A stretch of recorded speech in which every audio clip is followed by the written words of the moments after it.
Aujourd'hui, je vous fais découvrir la police des grands-mères de la politique de l'enfant unique en Chine. Leur mission unique, c'était surveiller chaque aspect du corps des femmes. Ok, c'était pas des vrais policiers, il s'agissait généralement de femmes âgées, souvent retraitées, qui faisaient partie de comités de quartier locaux. Et leur pouvoir était immense. Leur titre officiel, c'était agent de planification familiale, et leur tâche était de s'assurer que chaque personne ne brise la règle stricte d'un seul enfant. Comment? Par une surveillance implacable.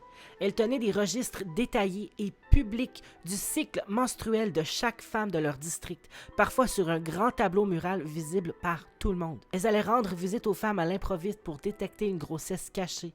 Elles allaient poser des questions extrêmement personnelles en utilisant la pression sociale comme arme principale. Mais ça allait encore plus loin. Ces grands-mères-là pouvaient parfois contrôler physiquement les femmes. Elles allaient mesurer leur taille, leur abdomen pour détecter tout changement.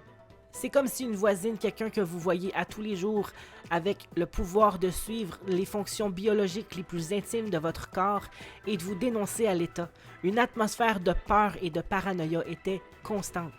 Si une femme était soupçonnée d'être enceinte d'un deuxième enfant, la police des grands-mères intervenait, d'abord par la persuasion, puis l'intimidation, puis la honte sociale. Elles savaient tout sur vous, sur votre famille, sur votre travail. Elles utilisaient tout ça comme levier. Elles ne se contentaient pas de surveiller, elles faisaient appliquer la loi et les méthodes étaient extrêmement brutales. Parce que leur mission ultime, c'était d'escorter les femmes vers des cliniques d'avortement et de stérilisation forcée.